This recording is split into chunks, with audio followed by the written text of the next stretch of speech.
Hola, hola, hola, ¿cómo están? El día de hoy estamos con Bohr. Por fin llegamos al capítulo 7.3, el capítulo tan esperado para por fin ver la teoría de Bohr del átomo de hidrógeno. Bien, recordar que pasamos por mucho y bastante más difícil de lo que ya habíamos visto para llegar recién acá. Pasamos por, eh, vamos a ver más arriba, pasamos por el capítulo que se llamaba de la física clásica a la teoría cuántica, vimos las propiedades de las ondas, hablamos de Planck. Planck fue, yo creo que Planck fue lo más increíble porque sentó las bases para los descubrimientos de Einstein y de Bohr. Así que Planck merece más que un premio Nobel. Y eso. Recuerda que la teoría de Planck fue la teoría de que la energía estaba cuantizada o empaquetada. Luego vimos el efecto fotoeléctrico al cual Albert Einstein le dio explicación, ¿cierto? Recordar primero que el efecto fotoeléctrico que era en ese entonces, ¿qué pasaba cuando una luz con cierta frecuencia, necesitaba una frecuencia mínima, no cualquier frecuencia, una luz con tal frecuencia impactaba en un metal? Este metal, la superficie de este metal iba a eh, liberar, ¿cómo se podría decir? Soltar, lanzar, arrojar arrojaba electrones desde su superficie, siempre y cuando la luz con cierta frecuencia, porque si no alcanzaba esa frecuencia no iba a liberar electrones el metal, pero si alcanzaba esa frecuencia iba a liberar electrones. Bueno, luego se descubrió también que si esa frecuencia, ese umbral de frecuencia se superaba, ¿cierto? La energía del famoso fotón, porque aquí entra la teoría de Albert Einstein. Albert Einstein tomó esta luz, antes se creía que la luz era una onda. Bueno, Albert Einstein la vio como un torrente de partículas, lo cual le llamó fotones. La cosa es que si estos fotones tenían mayor energía que la que necesitaba el electrón para adherirse, los enlaces de los electrones, ¿cierto? Para estar adherido al metal, si era superior, el electrón iba a salir. Y mientras más superior fuera a la energía de enlace, iba a adquirir cierta energía cinética, iba a salir disparado con más fuerza. Bien, entonces básicamente eso fue todo sobre el efecto fotoeléctrico. Vimos algunas fórmulas para calcular la energía de un fotón. También cuando tenemos energía cinética, cuando se supera, ¿cierto? Vimos mucho. Entonces, bueno, la teoría de Einstein acerca de la luz significó un dilema para los científicos, ¿cierto? Porque, como expliqué antes, se creía que era una onda, pero él proponía que la luz eran partículas. La teoría de la partícula de la luz. Por lo tanto, se llegó a la conclusión de que la luz iba a poseer propiedades tanto de partículas como de ondas. Esa es la famosa naturaleza dual del electrón, partícula y onda. Bien, entonces, por fin llegamos a la teoría de Bohr del átomo de hidrógeno. ¡Oh, qué felicidad, por fin! Después de tanto. Bien, entonces, vamos a comenzar. Primero tenemos que tener en claro que las investigaciones de Einstein, el gran Einstein, prepararon el camino para resolver otro misterio de la física del siglo XIX, que eran los espectros de emisión de los átomos. ¿Sí? Esa era uno de los grandes misterios, los espectros de emisión de los átomos. Bien, si bien tal vez se esté preguntando qué son los espectros de emisión de estos átomos, bueno, los vamos a ver ahora. Dice que desde el siglo XVII, época en que Newton demostró, esa fue la época en que Newton demostró que la luz solar está formada de diversos componentes de color que al volver a combinarlos producen la luz blanca. ¿Sí? O sea que la luz solar, la que viene del sol, ¿cierto? Está formada de muchos componentes de color, de muchos colores se podría decir, que cuando los combinamos, los volvemos a juntar, va a producir la luz blanca. Bien, los físicos y los químicos han estudiado las características de los espectros de emisión, es decir, los espectros continuos o de líneas de radiación emitidas por la sustancia. Eso es un espectro de emisión. Espectros de emisión son las líneas de radiación emitidas por las sustancias. Que no se nos olvide esta definición. Líneas de radiación emitidas por las sustancias. Es posible observar un espectro de emisión, o sea, una línea de radiación emitidas por sustancias, al energizar una muestra de un material. ¿sí? Si energizamos un material, vamos a poder observar estos espectros de emisión, esta liberación de radiación, ¿cierto? Esta línea de radiación emitidas por la sustancia. Podemos energizarla ya sea mediante la carga térmica, o sea, el calor, o también otra forma de energía como la descarga eléctrica de alto voltaje. Entonces dice, así, una barra de hierro calentada al rojo, ¿cierto? Cuando han visto los herreros cuando forjan su espada y calientan el metal a tal punto a que se pone rojo, o también al blanco, incandescente, recién sacada de la fuente de calentamiento, emite un resplandor característico, ¿cierto? Este resplandor es la parte del espectro visible para el ojo humano. Es lo que nosotros podemos ver, ¿sí? Entonces dice que el calor de esta misma barra representa otra parte de su espectro de emisión, el calor. Teníamos el color, que era de parte del espectro visible para el ojo humano, y tenemos otra parte que es de su espectro de emisión, que es el calor, que sería la región infrarroja. ¿Qué sigue? Dice, los espectros de emisión de los sólidos calentados tienen una característica común. Entonces, vamos a tener que los espectros de emisión de los sólidos calentados tienen una característica común con el espectro solar. Con el espectro solar, de la luz solar. ¿Qué quiere decir eso? Que ambos son continuos. Ambos son continuos. Esto es, todas las longitudes de onda de la luz visible están representadas en estos espectros. Todas las longitudes de onda de la luz visible están representadas en estos espectros. Bien, entonces, ¿cuál va a ser la característica común que tiene el espectro solar, de la luz solar, con los espectros de emisión de los sólidos calentados? Es que todos van a ser continuos. Me refiero a que todas las longitudes de onda de la luz visible están representadas en estos espectros. Y nos piden esta foto, creo que aquí se aprecian claramente los espectros de luz. Aquí, todos están contenidos por acá, en esta parte. Visible, están contenidos en la luz visible. Son continuos. ¿Sí? Aquí tenemos el infrarrojo, aquí las lámparas solares. Se encuentran contenidas en la luz visible.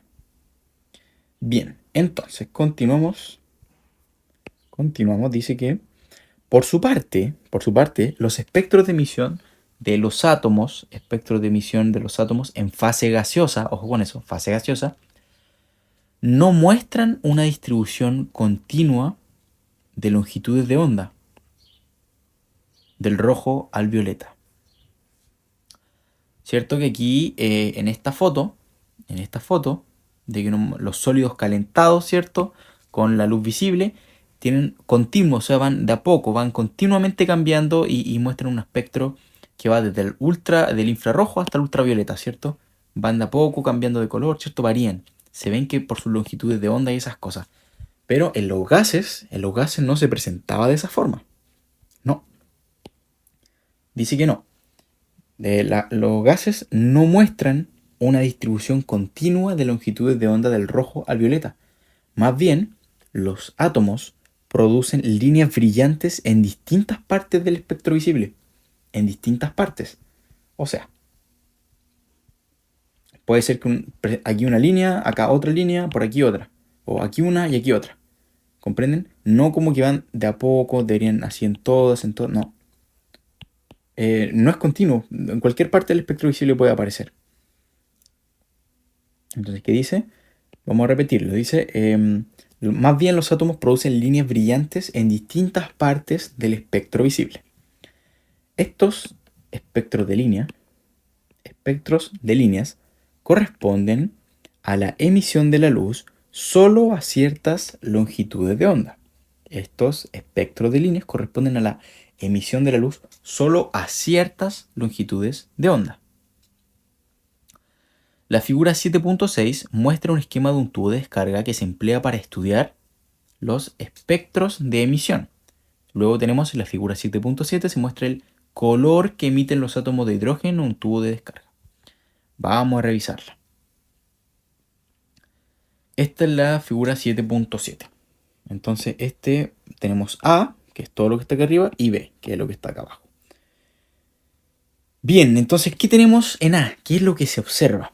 Se observa primero, este es el dispositivo experimental que se usa para estudiar los espectros de emisión de átomos y moléculas. Se usa para estudiar los espectros de emisión, o sea, las líneas de radiación que emiten las sustancias. Entonces, dice que el gas en estudio se encuentra en un tubo de descarga. Todo esto que vemos acá es un gas. ¿Sí? Aquí hay un gas que se encuentra entre dos electrodos, uno con carga negativa, otro con carga positiva, ¿cierto? Alto voltaje. Entonces, vamos así, dice, el gas en estudio se encuentra en un tubo de descarga que contiene dos electrodos, ¿sí? Al fluir los electrones del electrodo negativo al electrodo positivo, chocan con el gas, chocan. O sea, cuando van desde este punto hasta este punto, van a ir chocando con el gas que está acá, chocan.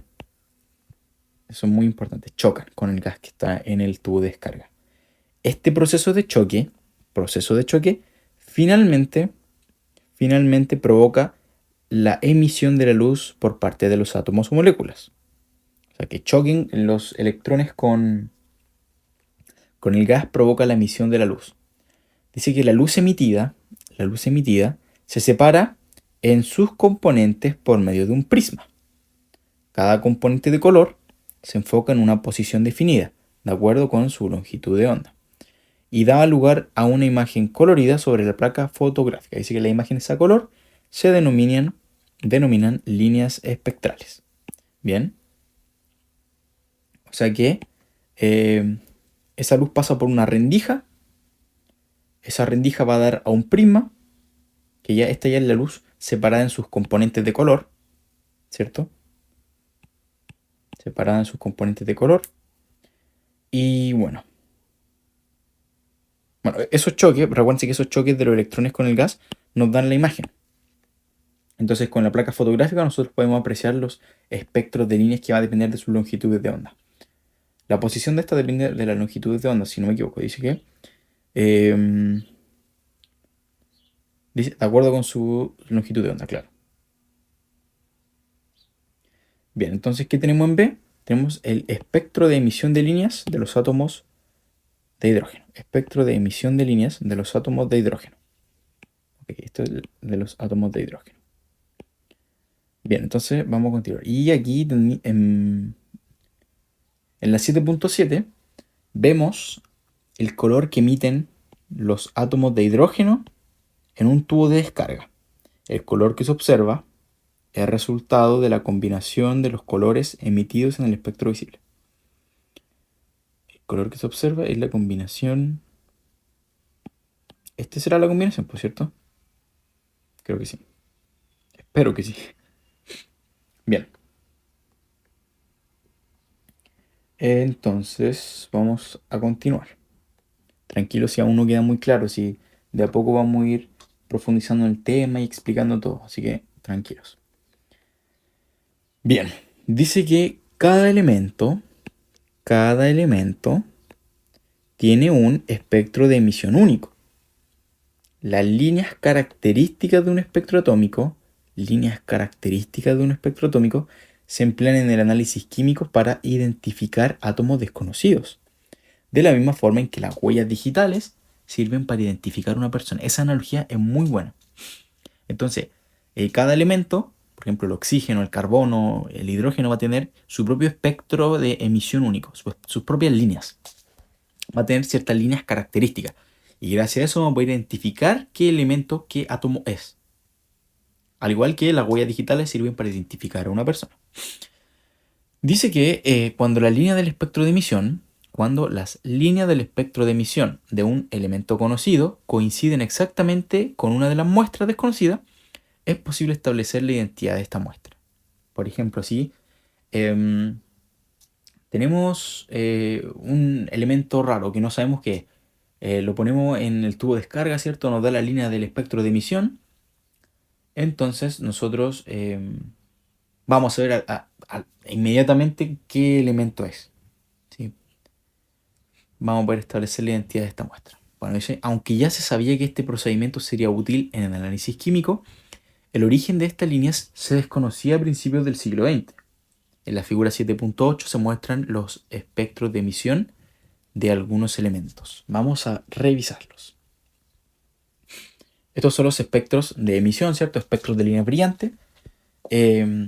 Obviamente, si uno se fija, ve esto, al servir como huella digital, entre comillas, de los átomos, nosotros podríamos, ok, estamos hablando del litio. O el de hidrógeno. Vemos que tenemos esto. Ok, ese es el hidrógeno. ¿Sí? Por eso sirven harto estas líneas. Bueno, aquí tenemos de los gases, ¿cierto? Tenemos metales, elementos alcalinos térreos y metales alcalinos. Recordar que estos nombres van, que son grupos de la tabla periódica. Estos serían del grupo 8A, los gases nobles, y así sucesivamente. Bien. Bien, vamos a ver ahora el espectro de emisión del átomo de hidrógeno. Espectro de emisión. ¿Qué era el espectro de emisión? Son líneas de radiación emitidas por las sustancias. O sea, vamos a ver las líneas de radiación emitidas por los átomos de hidrógeno. Líneas de radiación. Espectro de emisión, líneas de radiación, que no se nos olvide. Bien, en 1913, poco después de los descubrimientos de Planck y Einstein, el físico danés Niels Bohr,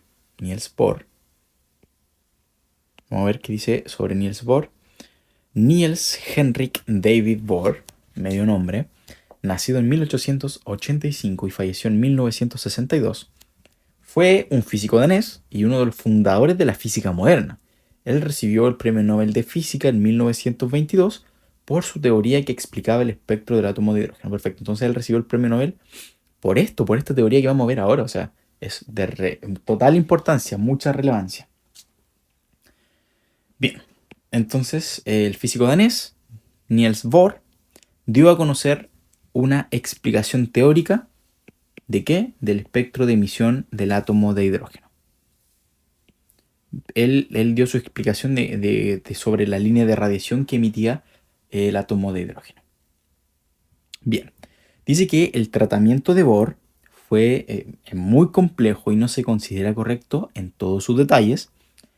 Por ello, aquí solo nos concentraremos en los planteamientos importantes y en los resultados finales, nada más, que explican la posición de las líneas espectrales, o sea, por qué estas líneas están en esa parte, a qué se debe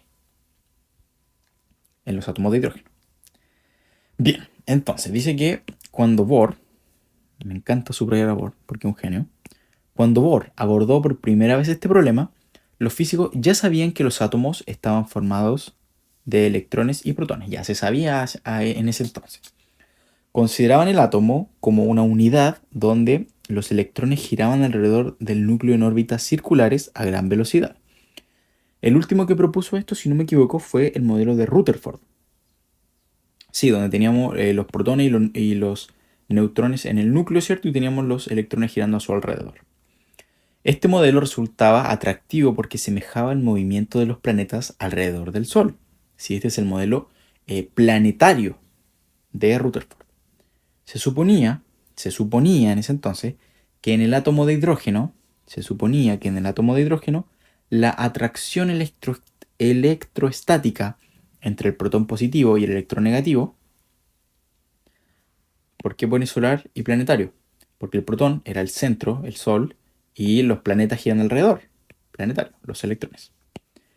Bien, se suponía que en el átomo de hidrógeno la atracción electroestática entre el protón positivo y el electrón negativo empujaba al electrón hacia el interior y que esta fuerza se contrarrestaba por la aceleración externa debido al movimiento circular del electrón. Voy a dibujar lo que se creía. Bien, primero, lo más importante, tenemos el núcleo. Lo voy a dibujar así, como una pelotita. Sin identificar neutrones ni protones, un núcleo. Luego tenemos a los electrones girando alrededor de este, ¿cierto? Alrededor del núcleo. Parece un huevo. ¿Qué se creía en ese entonces? Bueno, primero que el electrón giraba alrededor del núcleo, ¿cierto? Pero dado que aquí el núcleo era positivo, ¿cierto? Sabemos que el núcleo es positivo. Y los electrones son negativos, negativos, negativos, negativos, negativos. Obviamente uno pensaría que se van a ver atraídos hacia el centro, porque cargas opuestas se atraen. Y cuando son iguales, si fueran positivos, se repelerían, pero como son diferentes, se atraen. O sea, es lógico pensar que los electrones van a ser atraídos hacia el centro, ¿sí? Pero ellos también creían que esta fuerza se iba a contrarrestar por la aceleración externa debido al movimiento circular del electrón. Dado que el electrón iba girando a gran velocidad, ellos creían que a ver, que el electrón tendía a querer salir, ¿cierto? Entonces por eso se mantenía circulando, porque se contrarrestaban las fuerzas de que los atraía el núcleo y que ellos querían salir por su gran velocidad, ¿cierto? Tenderían a salir por su aceleración. Entonces, eso se creía, ojo, eso se creía. Sin embargo, de acuerdo con las leyes de la física clásica, un electrón que se mueve en la órbita del átomo de hidrógeno, experimentaría una aceleración hacia el núcleo al emitir energía en forma de ondas electromagnéticas. ¿Sí? Esto es de acuerdo a las leyes de la física clásica. Un electrón que se mueve en la órbita del átomo de hidrógeno, ¿cierto? El núcleo se mueve en la órbita, experimentaría una aceleración hacia el núcleo al emitir energía en forma de ondas electromagnéticas. Por lo tanto, tal electrón rápidamente se movería en espiral hacia el núcleo y se destruiría junto con el protón. Bien, o sea, nuevamente tengo aquí mi núcleo, ¿cierto? Se creía que de todas formas iba a ser atraído hacia el centro, iba en espiral, está girando afuera y de repente girando afuera y de repente va en espiral hacia el centro y aquí se destruiría. Para explicar por qué esto no sucede, ¿sí? Porque no sucedía. Entonces Bohr, para explicar por qué no pasaba, él postuló algo. Bohr postuló que el electrón, esto es muy importante, que el electrón solo puede ocupar ciertas órbitas de energía específica. Aquí entra el concepto de órbitas.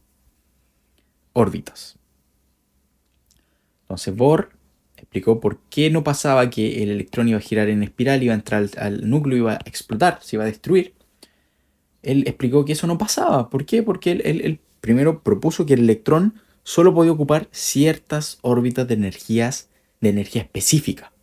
En otras palabras, las energías del electrón están cuantizadas. Eso es muy importante. Las energías del electrón están cuantizadas. Dice que un electrón en cualquiera de las órbitas permitidas,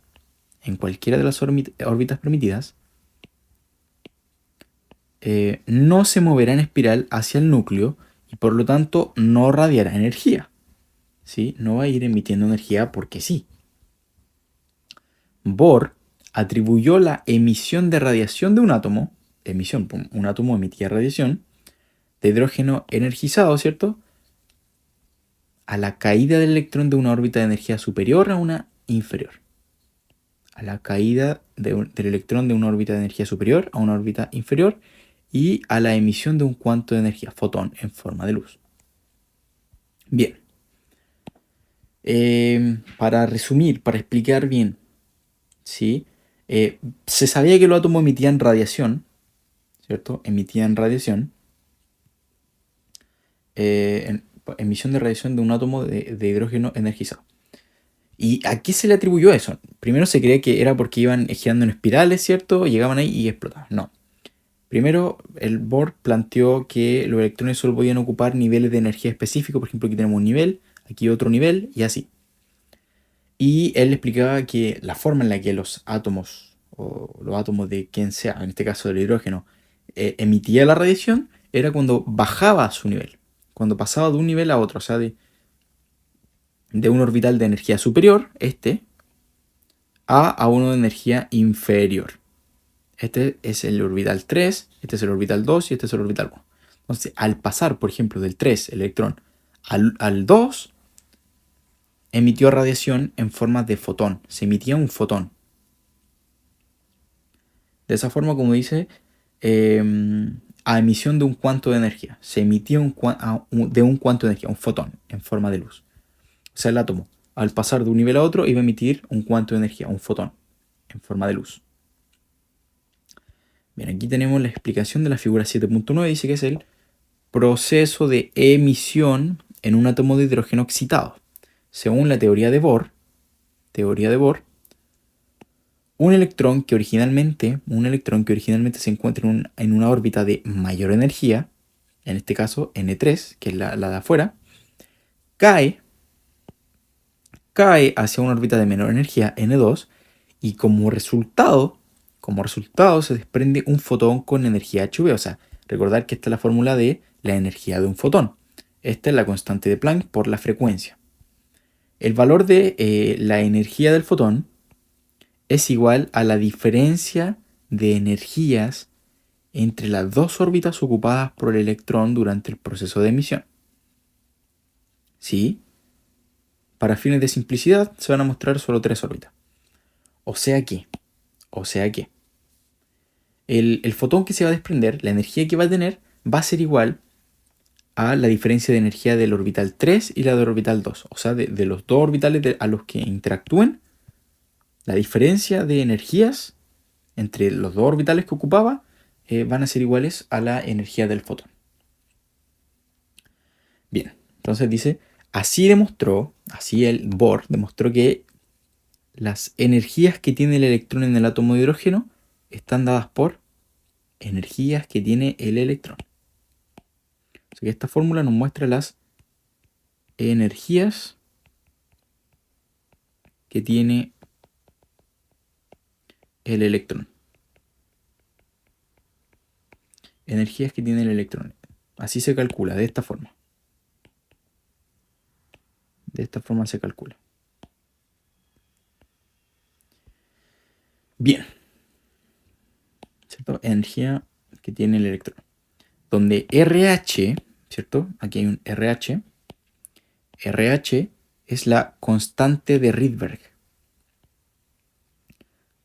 Vamos a escribirlo bien. RH es la constante de Rydberg. ¿Quién es Rydberg?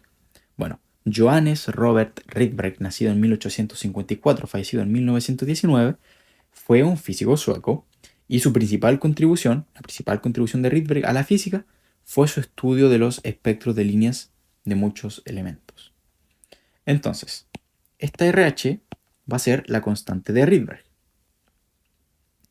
Esto va a ser la constante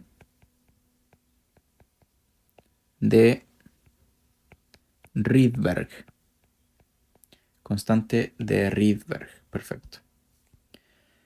Para el átomo de hidrógeno, o sea que supongo que va a ir variando dependiendo del átomo. Para el átomo de hidrógeno tiene un valor de 2.18 por 10 elevado a menos 18 joules. Bien. Entonces también vemos en esta fórmula que tenemos una N. ¿Qué será esa N? Un poco más para acá. Ahí sí. ¿Qué será esa N? Bien, esa N, el número N, denominado número cuántico principal, es un entero. Tiene que ser un entero que tiene valores de N 1, 2, 3 y así sucesivamente. Un entero, o sea que va a tener valores como 1, 2, 3. No puede tener valores de 1.33 o 0.5. Un medio, no puede. Tiene que ser números enteros. Entonces vamos a encerrar esto, que es el número cuántico principal. Y solo puede ocupar enteros, valores enteros. Bien, ¿qué sigue? ¿Qué sigue aquí? Dice que el signo negativo de la ecuación, tenemos un signo negativo, es una convención, vamos a anotarlo también. El signo negativo en la ecuación es una convención arbitraria para indicar que la energía del electrón en el átomo, la energía del electrón en el átomo es menor que la energía del electrón libre. O sea, este menos es para indicar que energía del electrón, ¿qué dice? Dice que la energía del electrón en el átomo es menor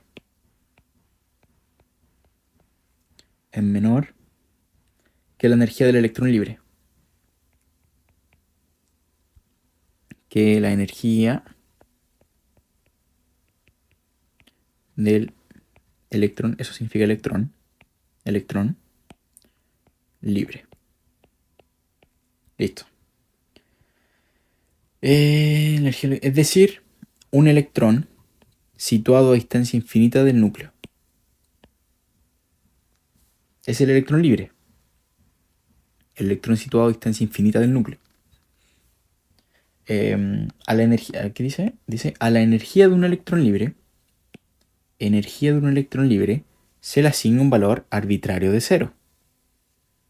Energía de un electrón libre se le asigna un valor arbitrario de 0. Matemáticamente, esto significa que n, el número cuántico principal, tiene un valor de infinito en la ecuación. O sea, aquí estamos hablando del orbital infinito. ¿Sí? O sea que el electrón libre va a estar situado a distancia infinita del núcleo, por lo tanto va a ser el orbital infinito. Este orbital infinito tiene energía 0. Esto lo voy a hacer aquí. Este electrón infinito, ¿cierto? Este órbita infinita tiene energía 0. ¿Por qué? Porque dice cuando el electrón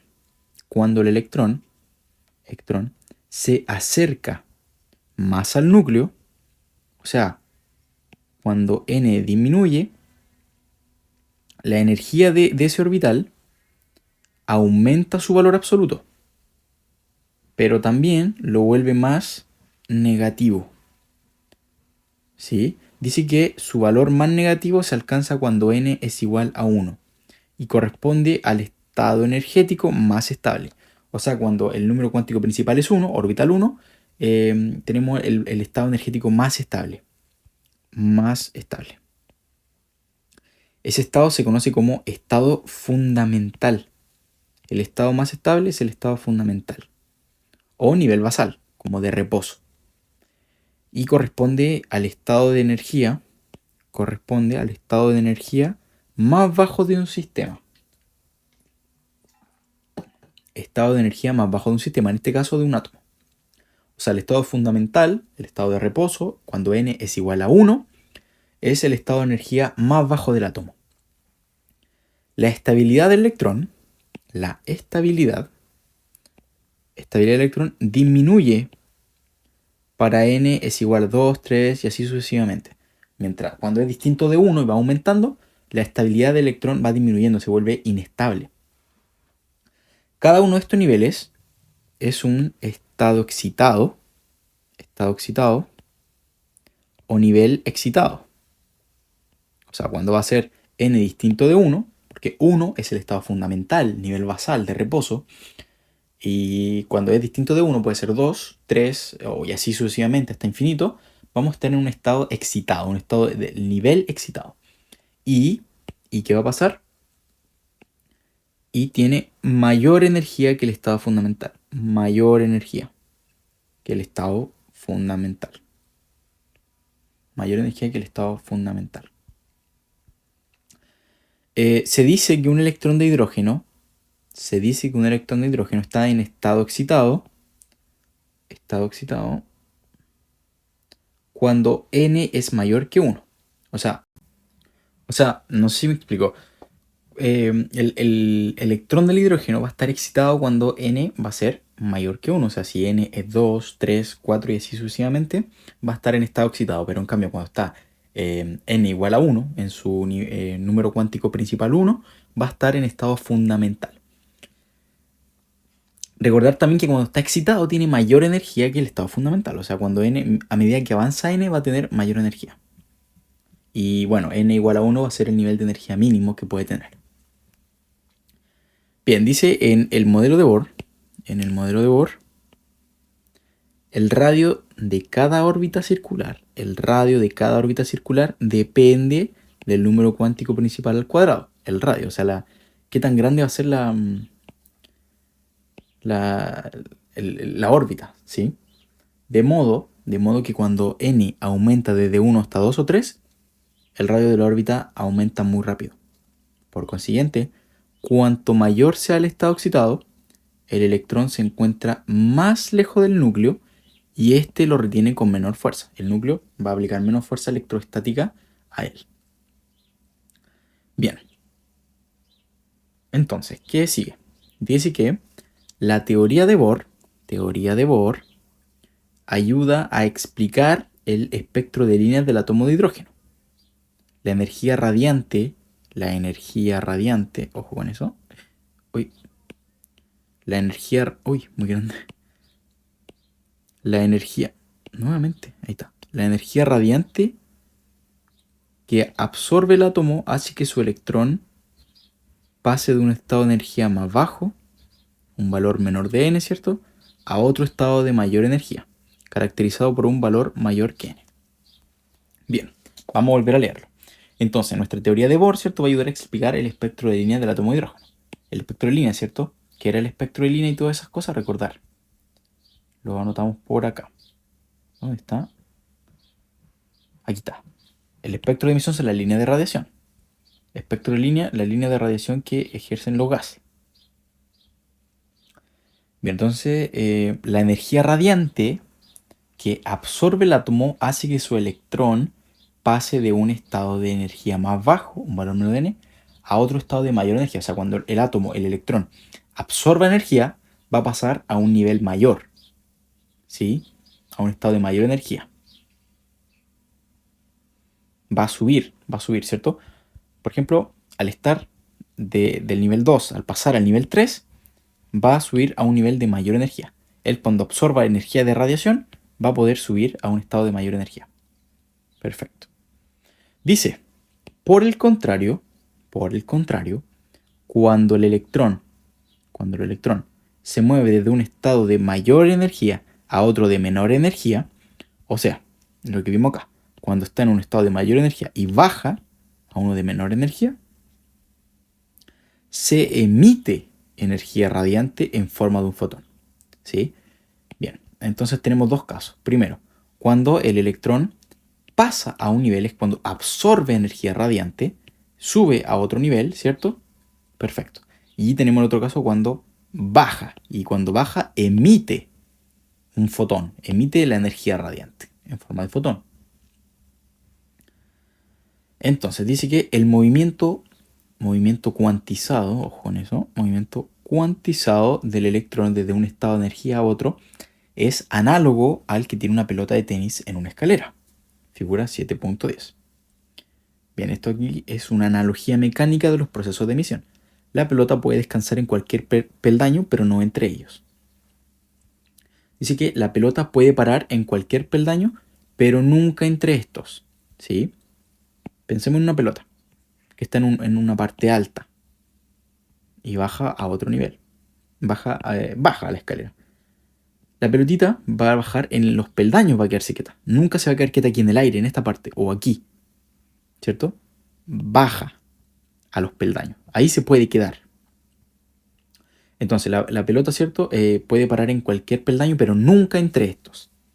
El viaje de la pelota de un peldaño inferior a uno superior, o sea, si la pelota quisiera, esta pelotita, quisiera subir, va a necesitar mucha energía, ¿cierto?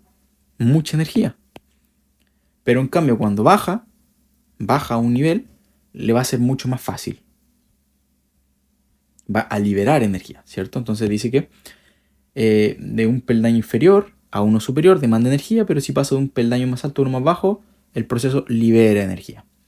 La cantidad de energía asociada a cada uno de estos cambios está determinada, la cantidad de energía está determinada por la distancia que hay entre los peldaños inicial y final.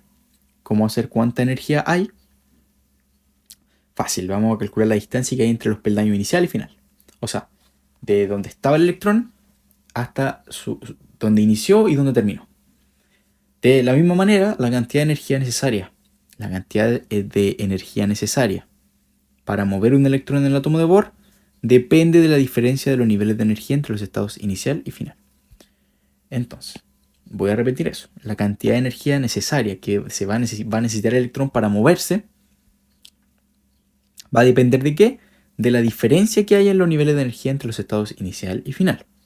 Dice que para aplicar la ecuación 7.5, esta era la ecuación 7.5,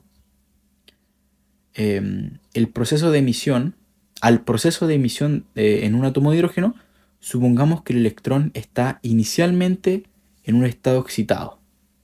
¿Ya? O sea que está en un nivel, el número cuántico principal distinto de 1. Puede estar en 2, en 3, en 4, quién sabe. Bien, entonces tenemos primero nuestro número cuántico principal Ni. Ni inicial, nivel inicial. Número cuántico principal Ni. Durante la emisión de radiación, el electrón cae a un estado de energía más bajo, caracterizado por el número cuántico principal Nf. Nf significa número cuántico final. Final. Ahí mismo explican los subíndices, ¿cierto? Y F expresan los estados inicial y final.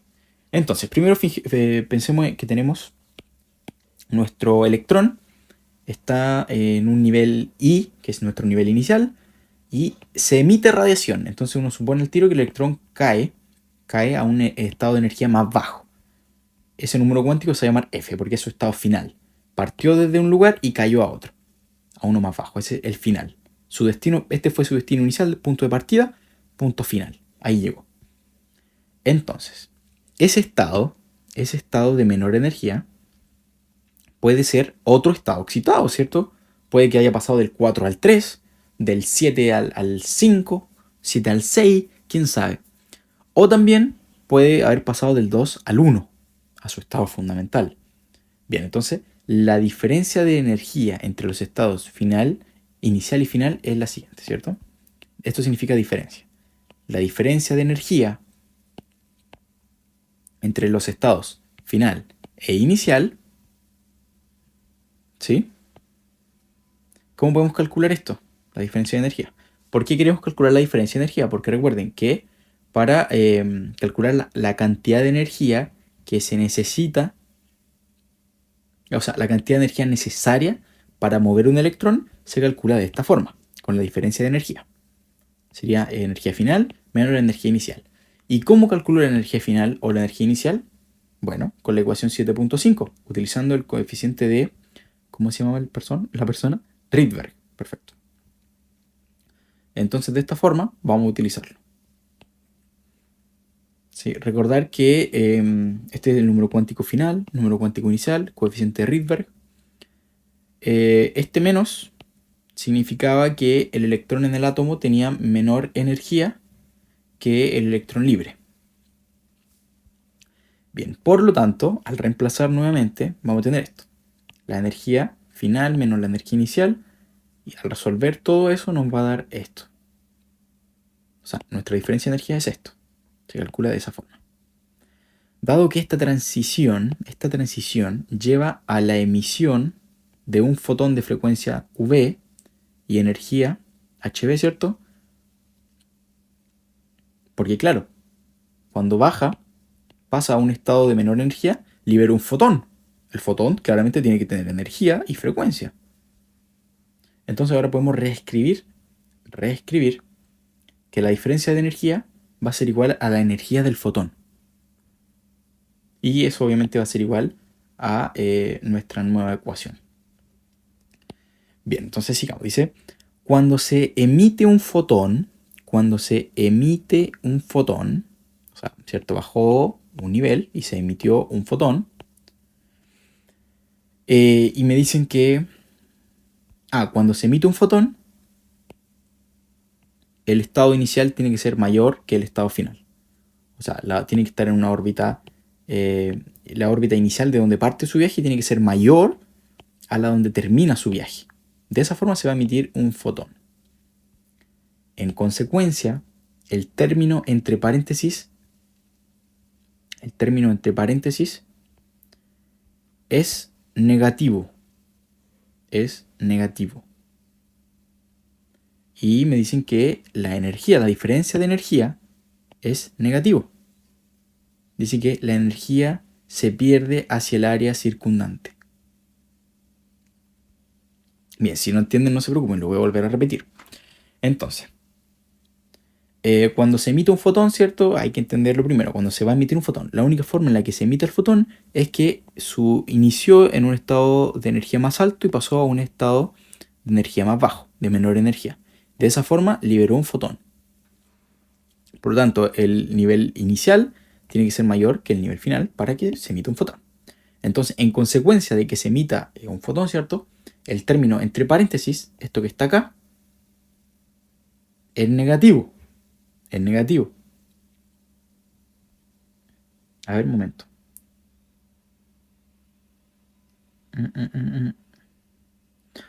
¿Por qué sería negativo? Dado que NI... Bueno, no sé. Pero vamos a continuar leyendo.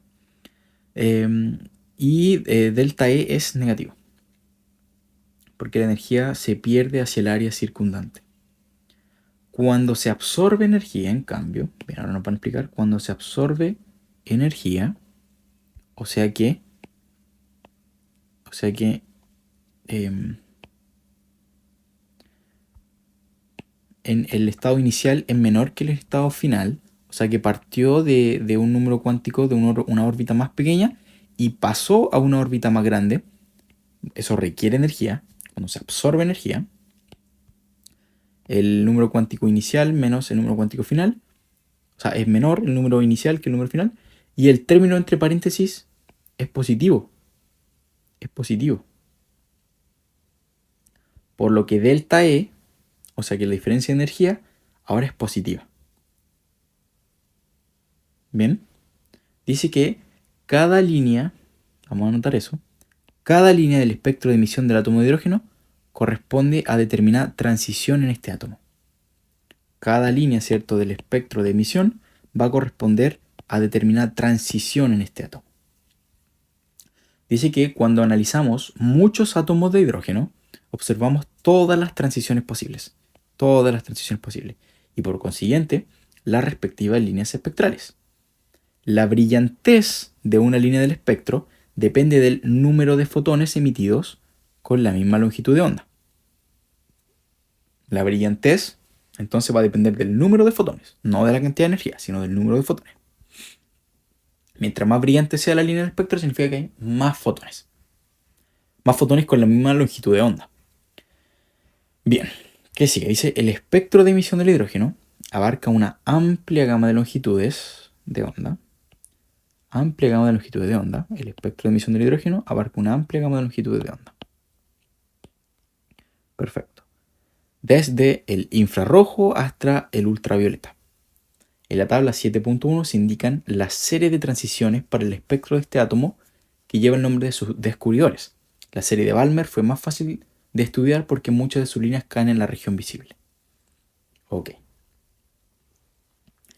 Entonces aquí nos muestran las diferentes series en el espectro de emisión del hidrógeno atómico.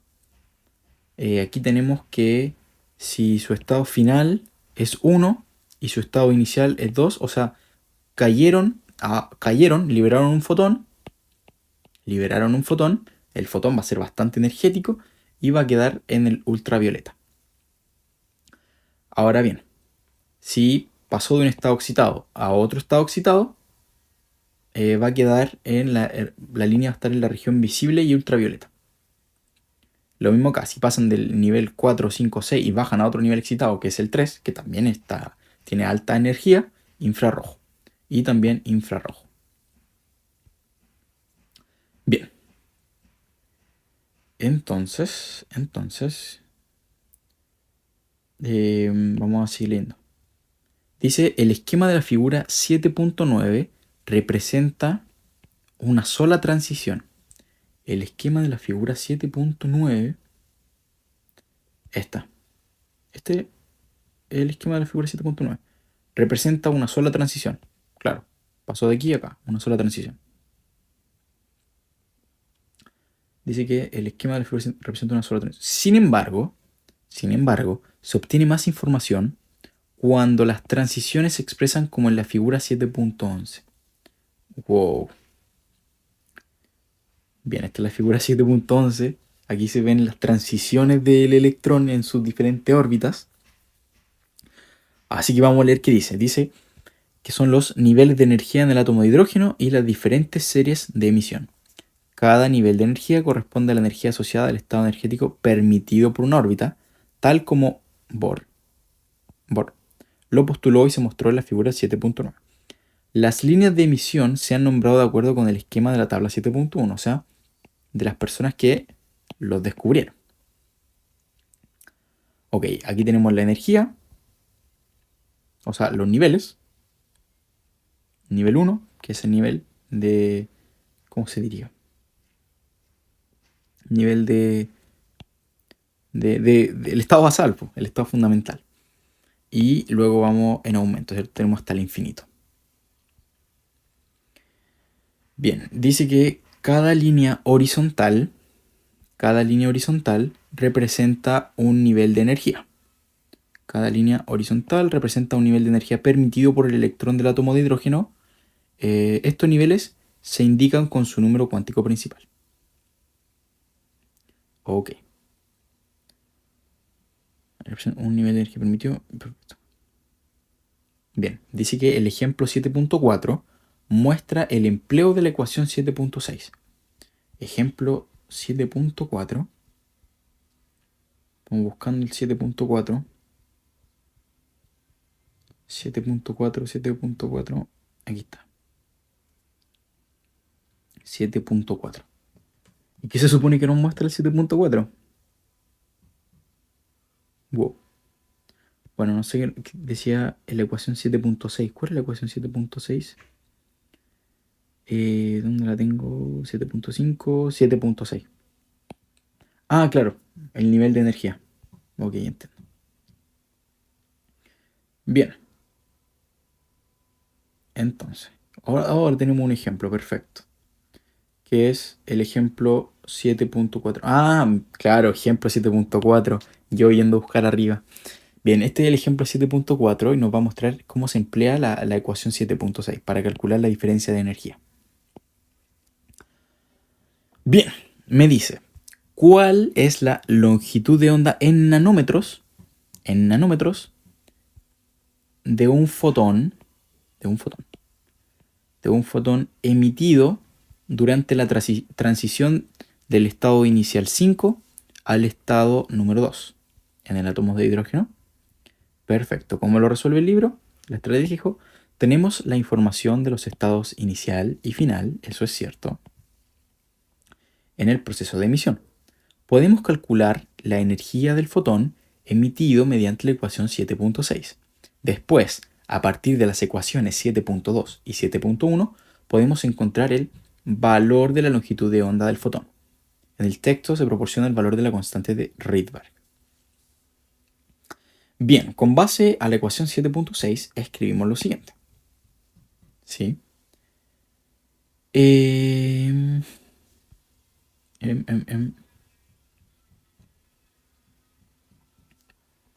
Continúa, por eso me pareció un poco extraño. Bien, entonces aquí lo que hizo fue calcular la energía, ¿sí? La constante de Rydberg del átomo de hidrógeno es esta, 2.18 por 10 elevado a menos 18 joules, la vimos más arriba. Y aquí solo reemplazó, porque sabemos que el estado inicial era 5, el estado final era 2. Al cuadrado, 25, al cuadrado me da 4. Perfecto. Entonces, nos dio menos 4.58 por 10 elevado a menos 19 joules. Bien, dice que el signo negativo, ven que hay un menos 4. El signo negativo indica que esta energía está asociada al proceso de emisión. Si fuera de absorción, quedaría positivo.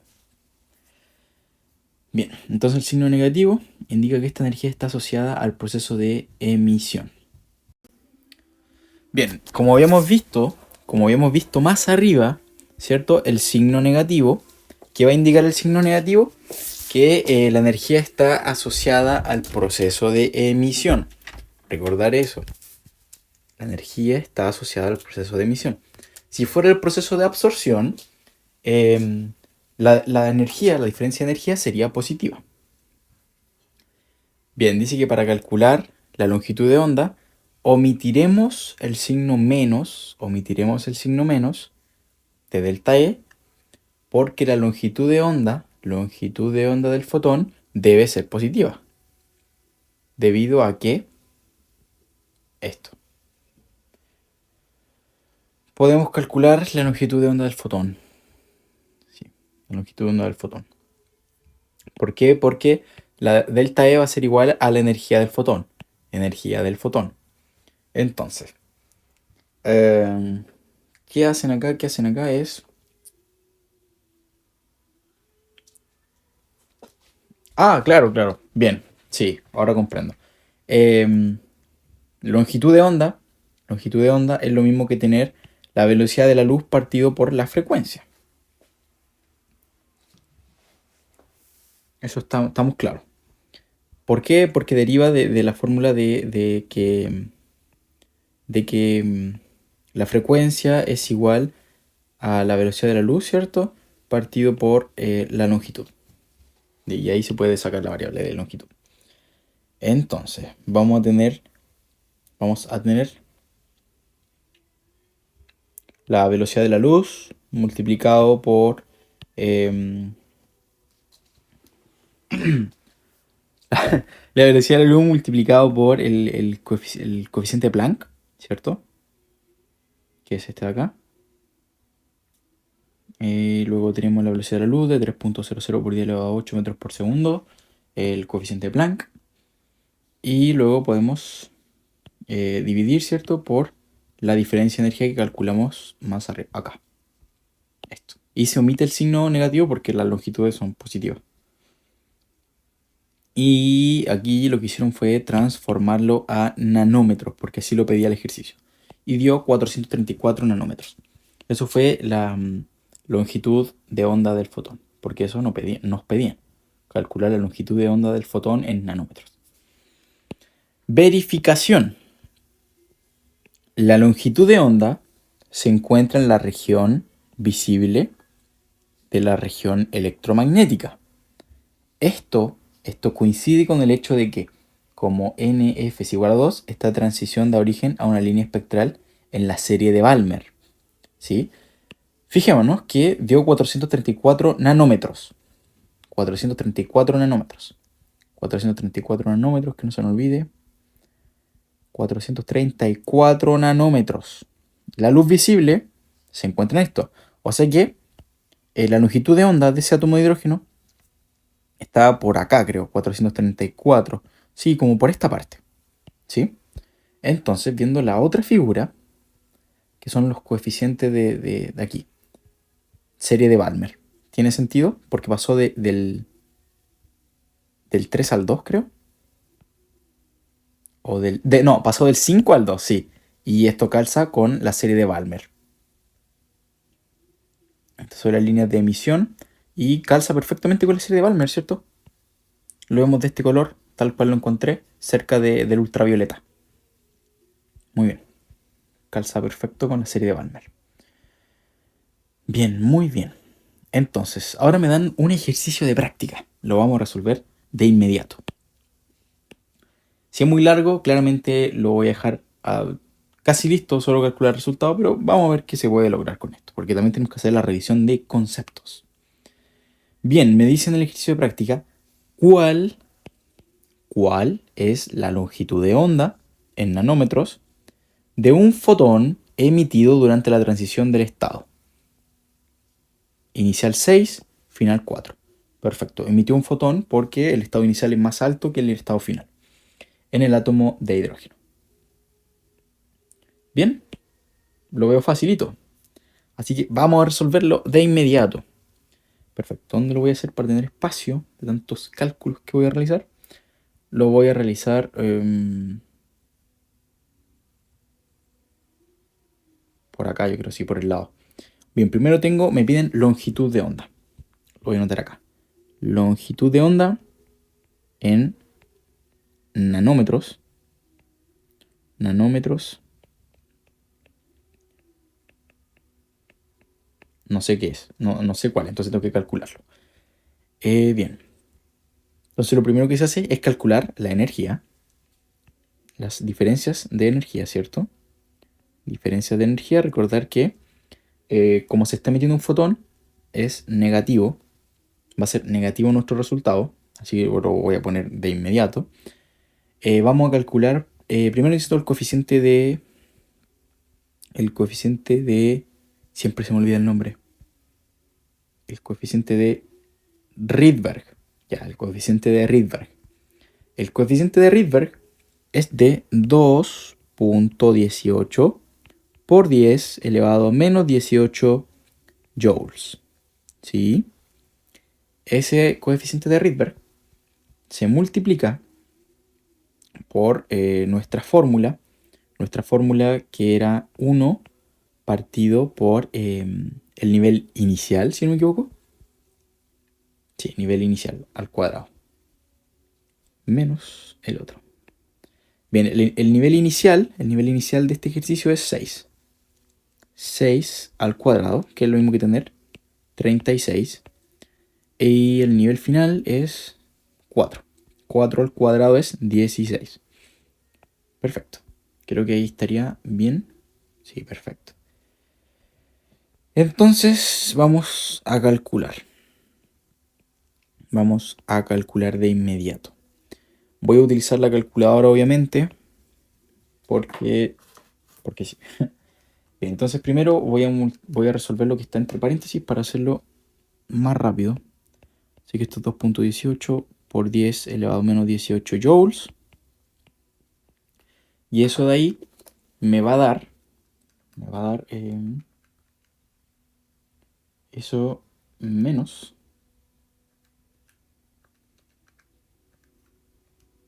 Bien, ya me dio un valor.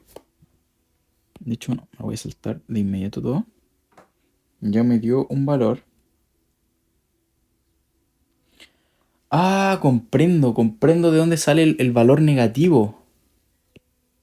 Recién me di cuenta, por la práctica me di cuenta de dónde sale el valor negativo. El valor negativo obviamente sale de acá. Sale de acá, sí, sí.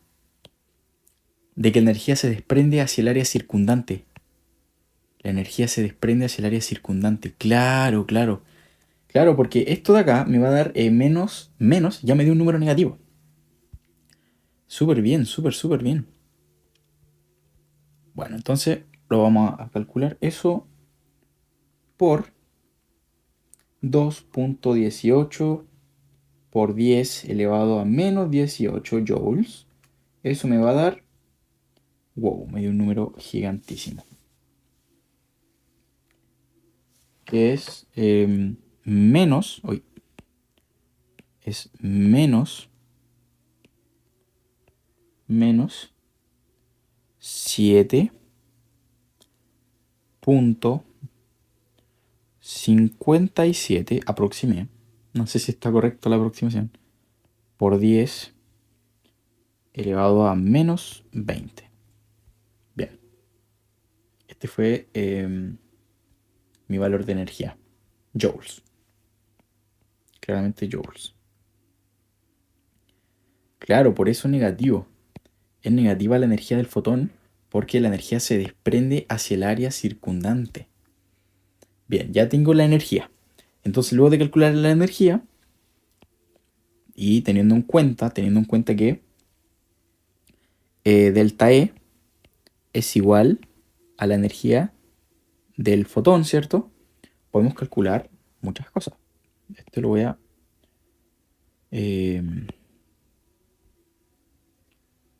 claro, también sé... voy a encargarme de calcular HV. Esto de acá, sé que esta es la frecuencia. Y la frecuencia se puede escribir como la velocidad de la luz partido por la longitud. Eso es muy importante. Lo voy a mover para acá. Perfecto. Entonces ahora voy a utilizar la constante de Planck. La constante de Planck que me la dieron por acá. Sí. Constante de Planck. Te lo voy a dejar aquí aparte como fórmulas. La constante de Planck es 6.63 por 10 elevado a menos 34 joules por segundo. Bien, bien, bien. Te lo voy a dejar por acá. Bien. Esto ahí. Y esto es multiplicado por la velocidad de la luz, que es de 3.00 por 10 elevado a 8 metros por segundo. ¿Sí? Hasta ahí todo bien. Y eso partido por... ¿De dónde estoy escribiendo estas cosas? De mi fórmula, ¿cierto? Eso es... Ah, partido por la longitud. Partido por la longitud que no conozco. Pero, utilizando esta fórmula, sé que puedo pasar mi longitud hacia allá. Longitud va a ser igual a la constante de Planck por la velocidad de la luz, partido por mi energía, que por cierto ya calculé acá. Entonces, de todas formas voy a mover esto un poquito más para acá, ahí, y voy a tirar la flechita hacia allá. Aquí voy a tener longitud, que es lambda, partido por menos 7.57 por 10 elevado a menos 20 joules. Perfecto. Y me va a dar la longitud en metros. Me va a dar la longitud en metros. ¿Cómo sé eso? Bueno, porque mi velocidad de la luz está en metros. Bien, entonces vamos a resolver esto. Primero tengo 6. Tengo 6.63 por 10 elevado a menos 34 joules por segundo, ¿cierto? Multiplicado por la velocidad de la luz, que es 3.00 por 10 elevado a 8 metros por segundo. Y esto lo voy a dividir por menos 7.57 por 10 elevado a menos 20 joules. Y perfecto, ya me dio un valor negativo. Claramente me dio un valor negativo por esto. Así que voy a incluir positivo, porque no hay longitudes negativas. Por eso no voy a incluir el signo negativo. Pero siempre hay que tenerlo en cuenta al calcular la energía. Bien, entonces mi valor de la distancia, mi valor final de la distancia es igual... ¿cuántos decimales ocuparon acá?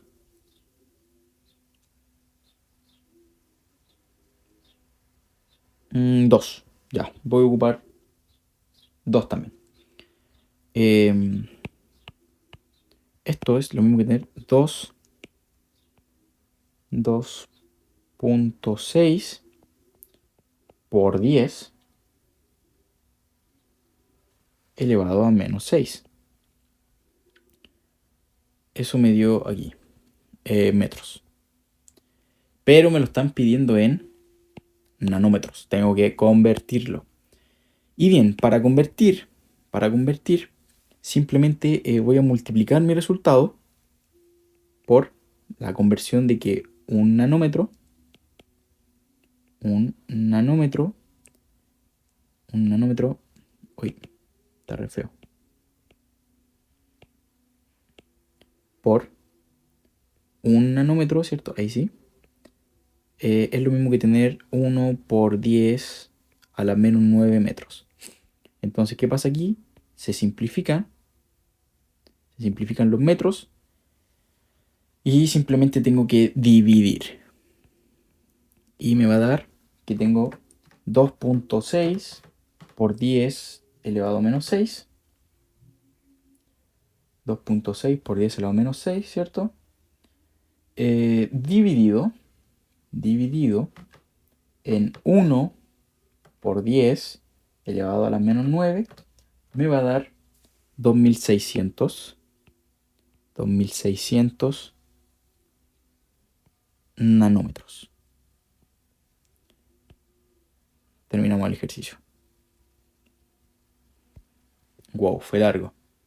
2600 nanómetros. ¿Cómo lo vamos a comprobar? Fácil. 2600 nanómetros. Primero tengo que entender que saltó de 6 a 4. De 6 a 4. Bien. 6 a 4. De 6 a 4. De 6 a 4. Serie de bracket. Bien. Serie de bracket. O sea que creo que es correcto. ¿Puedes pasar? Sí, puede pasar. Pero, oh, qué bruto, claramente. Primero toqué 2400. 2400, ¿dónde está? 2400 debería estar por acá. No. A ver. Aquí llega a 700. Por lo tanto, 2400.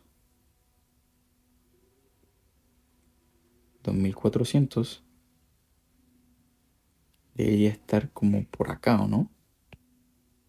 Y no sé si es posible porque ahí dice infrarrojo. Pero aquí en la otra tabla. En la otra tabla dice que bracket, infrarrojo. Buena. Según yo está bien. Según yo está bien. Por favor, si alguien tiene algo diferente, por favor, dígamelo. Yo feliz de corregirme. Bien. Sí cansó con la serie de bracket y sí cayó en la zona infrarroja. No en la región visible. Bien. Bien, ahora vamos a hacer una revisión de conceptos que es súper breve, así que no se preocupen, la vamos a hacer al tiro. Dice, ¿cuál transición en el átomo de hidrógeno emitiría luz de onda más corta? Emitiría luz de una longitud de onda más corta. ¿Cuál de las siguientes transiciones va a emitir una luz o longitud de onda más corta? Ok. ¿Cuál transición? Si pasa de 5 a 3, si pasa de 4 a 2. Ya, bien. Bueno, la forma de revisar, al menos por ahora no se me ha ocurrido cómo verlo rápidamente, pero sé que hay dos formas. La primera sería ver la tabla 7.1, ¿cierto? Para, para ver las frecuencias. Y la otra, ¿por qué las frecuencias? Porque a mayor frecuencia hay menor longitud de onda. Entonces, la otra forma es obviamente hacer todos estos cálculos, ¿cierto? Utilizando coeficiente de Planck, el coeficiente de Rydberg, y también lo podríamos ver. Pero si nos fijamos primero que este salta de 5 a 3 y el otro de 4 a 2. 5 a 3, 4 a 2. Este salta de 4 a 2 y vemos que tenemos el aspecto de luz visible. La serie Balmer fue la más fácil de calcular para Balmer. El otro salta de 5 a 3, acá, Pachen, ¿cierto? Por lo tanto, vamos a explicarlo con una forma más fácil de ver. Es con esto.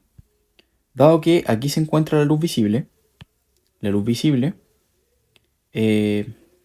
aquí por esta parte tenemos el que salta de 4 a 2. En cambio el de 5 a 3 es infrarrojo.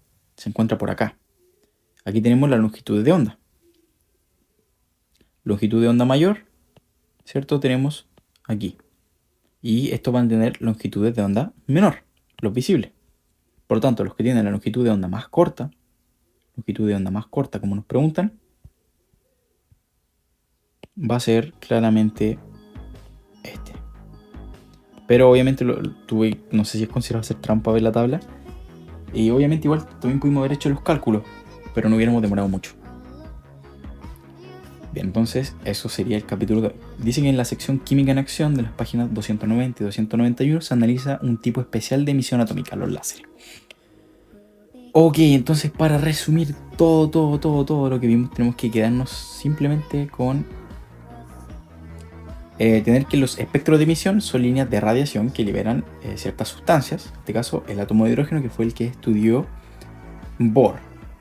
Bohr explicó por qué no pasaba que el electrón que estaba girando en el núcleo, ¿cierto? Es atraído por el núcleo, fuera en forma de espiral, llegara al núcleo y se destruyera. Él explicó por qué eso no pasa. Y él dijo que era porque tenían que ocupar ciertas órbitas con cierto nivel de energía permitido. ¿Sí? Bohr decía que el electrón solo puede ocupar ciertas órbitas de energía específicas. Él decía que la energía del electrón están cuantizadas. Bien, para resumir aún más, bien, tenemos estas órbitas. A menudo que uno se va acercando al núcleo es el nivel de menor energía, que es el nivel basal o de reposo, que es el nivel 1. Cuando está diferente al nivel 1, 2, 3 o hasta infinito, decimos que el electrón está excitado. Cuando el electrón pasa de un nivel mayor a uno menor, libera energía en forma de un fotón, ¿sí? En forma de un fotón, y la energía queda con el símbolo negativo porque la mayor parte de la energía se va hacia el área circundante. Entonces. Bien, y cuando es diferente, cuando pasa de un nivel inferior a uno superior, absorbe radiación, absorbe energía. Bien, vimos que los números cuánticos principales, ¿cierto? Calculamos los espectros de línea, qué significaban las líneas, ¿cierto? Con la ecuación de esta ecuación, que era la energía. Esa ecuación básicamente era, ¿dónde está? Dice la cantidad de energía necesaria para mover un electrón en el átomo. ¿Qué más tenemos? Bueno, hicimos muchos cálculos, la verdad. Vimos que esta serie donde se muestran las diferentes transiciones del electrón, ¿cierto? Tenemos la serie de Lyman, que es cuando pasa del 3 al 1, de Balmer, que esto sería el espectro visible, que tenemos los infrarrojos. Y eso sería por hoy, no hay mucho más que ver. Ya en el siguiente capítulo vamos a ver lo que es la naturaleza dual del electrón. Y también creo que vamos a hacer ejercicio en el próximo video para que no se nos olvide todo lo que vimos de los modelos atómicos en nuestros primeros videos. Y ahora ya que conocemos también el de Bohr, podemos trabajar mucho más. Así que muchas gracias por ver y nos vemos en el siguiente video.